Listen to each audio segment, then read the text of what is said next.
തിരുവനന്തപുരം പോത്തൻകോട് MDMA-യുമായി യുവാവ് പിടിയിൽ. കാട്ടായിക്കോണം സ്വദേശി അമ്പാടിയാണ് അറസ്റ്റിലായത്. കഞ്ചാവ് വലിച്ചതിന് അമ്പാടിയുടെ സുഹൃത്തുക്കളായ 4 പേരെയും പോലീസ് പിടികൂടി. ഇവർ ലഹരി വസ്തു വിൽപ്പന നടത്തുന്നുവെന്ന് നാട്ടുകാർ പരാതി ഉയർത്തിയിരുന്നു. സിജോ വി ജോൺ വിവരങ്ങൾ നൽകും. സിജോ, നാട്ടുകാരുടെ പരാതിക്ക് പിന്നാലെയാണോ ഇപ്പോൾ ഇവർ പിടിയിലായത്? നാട്ടുകാരുടെ പരാതിയെ തുടർന്നാണ് പോലീസ് ഇതിൽ ഒരു വിശദമായ അന്വേഷണം നടത്തുന്നത്. അരിയോട്ടുകോണത്ത് വില്ലയിൽ അവിടെ താമസിക്കുന്ന ആളുകളാണ് പോത്തൻകോട് പോലീസിൽ പരാതി നൽകിയിരുന്നത്. ഈ പിടിയിലായിരിക്കുന്ന സംഘം ഈ കാട്ടായിക്കോണം അരിയോട്ടുകോണം സ്വദേശിയായ അമ്പാടി, സോനു, സുനിൽ, അരുൺ, ധനുഷ്, ശരത് എന്നിവര് ഈ സ്ഥലത്ത് നിരന്തരമായി എത്തുന്നു. അവിടെ എത്തിയതിനു ശേഷം കഞ്ചാവ്, ലഹരി വസ്തുക്കളൊക്കെ ഉപയോഗിക്കുന്നു.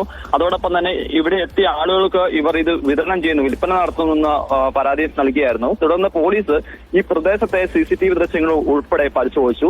അതിനുശേഷമാണ് ഈ സംഘത്തെ പിടികൂടുന്നത്. ഇതിൽ ഒരാളുടെ കയ്യിൽ നിന്ന്, അമ്പാടിയുടെ കയ്യിൽ നിന്നാണ് നിലവിൽ MDMA പിടികൂടിയിരിക്കുന്നത്.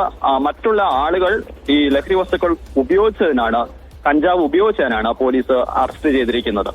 ശരി, സിജോ വി ജോണാണ് വിവരങ്ങൾ നൽകിയത്.